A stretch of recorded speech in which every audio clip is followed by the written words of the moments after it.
So today I want to do the typical what's in the bag, you know, where the photographer shows you what's in his bag and what kind of video gear he has, and just basically brag about what gear we've got in our bags.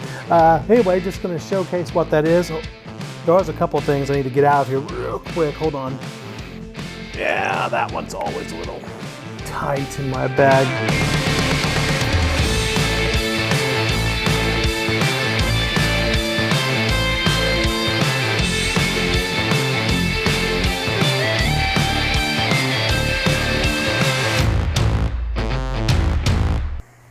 So yeah, let's just see a little bit of what we've got in our bag. We get quite a bit. My phone, always have my phone. By the way, for those of you who don't know, you want a cheap monitor to see what's being recorded on your camera.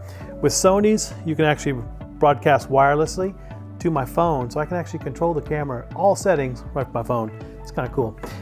Anyway, to get back to this, I can literally go through here now and showcase what we got. Let me pull up the old GoPro here. And we're going to take a real quick shot, just kind of show you what all we've got in the bag. I've got quite a bit in there. You can see I've got, right now my actual camera, the Sony a7R II, is filming this. But you can see here I've got different lenses. I've got the 16-35 in here. And I'll just put some of this stuff out on the desk so you can see exactly what we got.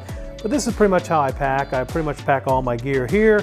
And then I always have my batteries and everything over here. So just a nice way to keep things nice and clean. But anyway, I'll put this back here. So one of the big things I like to do, just kind of pull some of this stuff out here so you can see it. So again, one of the things I carry along with me is this guy. Always carry a speed light with me, no matter what.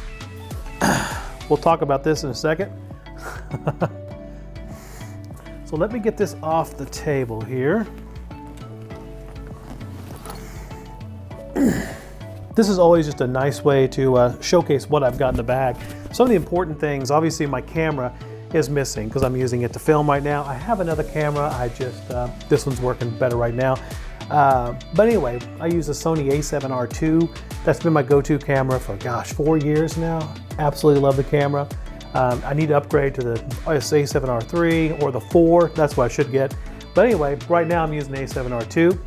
But with that, pretty much what I'm using is full frame gear. So you can see I'm using full frame lenses as well.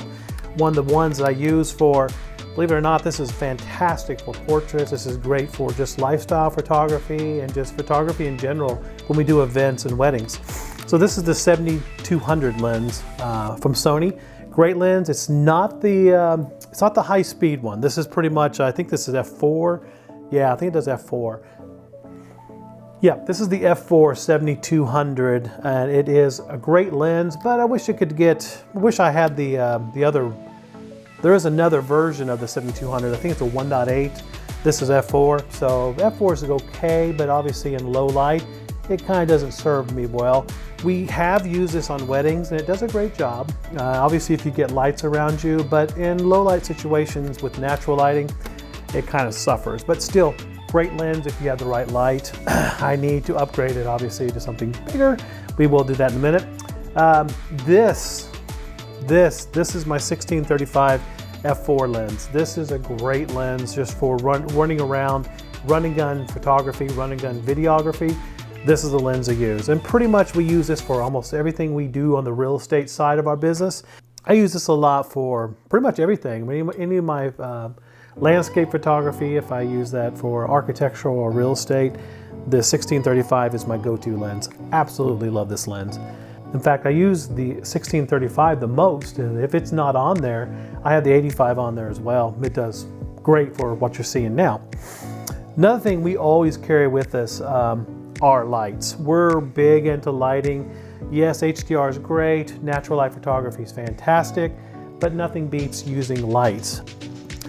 I use this light pretty much whenever I'm doing window pulls or things like this to just kind of get into those dark corners. We also use it for some portrait photography, but my main light I'm using lately is this Godox AD200. This is a powerful light. It's small, battery life, I think it can last me a full day. It's fantastic. Now, you're thinking, what's all this on there for, Mike? Let me show you. Pull this off. And what I've got here is a nice little bulb, and this sucker is bright. You can also, I don't have it with me, but you can actually take this bulb out. This whole piece here comes out, and you can substitute the top here for regular speed light. Just so I can basically put a regular speed light on here and use it like a large flash. But for really bright light, and for what we do, we use it like this. We also put a diffuser on here, and for our photography, this has been one of the go-to things that we use. It really lights up large rooms. You can kind of see in some of the photos here I'm showing. It gets some great photos of large rooms, takes away all the shadows. We just have to position in the right location to get the shot we want, but does a fantastic job. I could not go anywhere or do the work we do without those. We usually have about 2 with us. Right now it's just showing the 1, but we can kind of put them around the house and just light the whole house up. Another thing I carry with me, I don't use as much as I used to because I've been really trusting with Lightroom, but we do use a color checker. I don't know if you've ever seen one of these. This is great for if you're doing interior design. Interior design, they really want the colors to be what they truly are. And you can do that with a nice little color checker here. This also has got a gray card in it, so I can actually put this down in any photo, and I can white balance and actually do all my adjustments based on that gray. This is a great little gadget just for having in your bag at all times. You never know, whenever you just have a really picky client and you want to have the colors balanced exactly right, that's when you pull out these guys. So I'll show it here as well. Hello. But they're great. Couldn't recommend these any more higher. They're not that expensive too. I think I picked it up for 35 bucks. It's very cheap. Another thing we use, especially in the real estate world, are these little gizmos, these clips. I found these, I think at Lowe's or Home Depot, super cheap. So why would I want to use clips like these?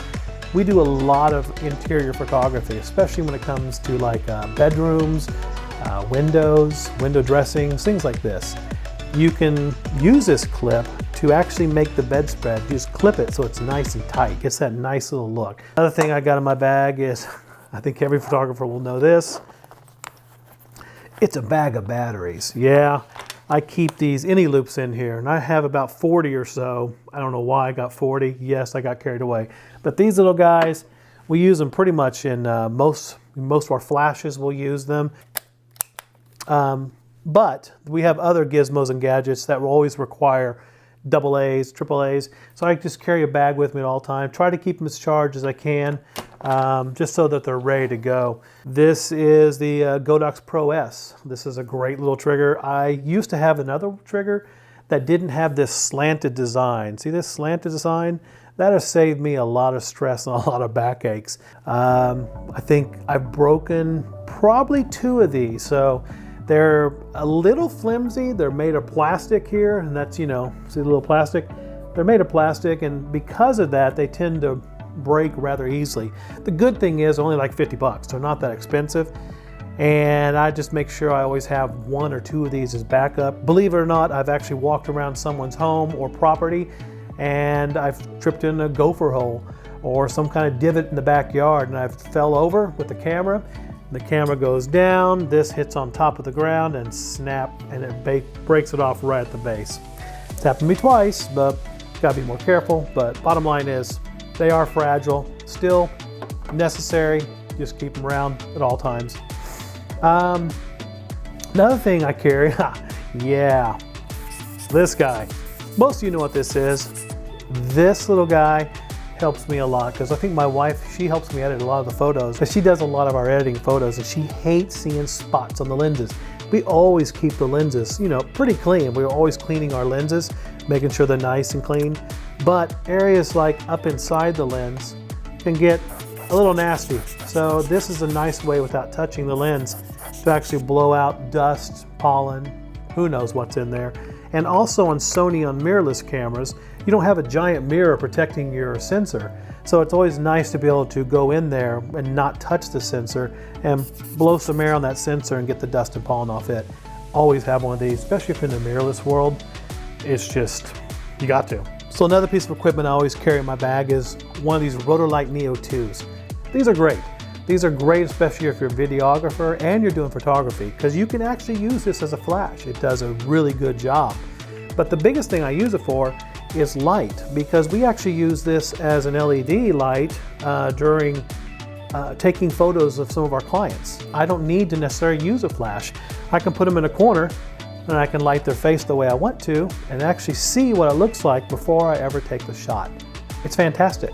No more looking in the back of the lens to see what my photo looked like. I pretty much see exactly what it's going to be before I ever take the shot. I know this looks funky now because it's super bright. Another thing is this is at 20%. So here we go up to 100%. Also, you'll see here I can change the color on it. I can change the Kelvin, so I can go all the way from a yellow to a nice bluish tone.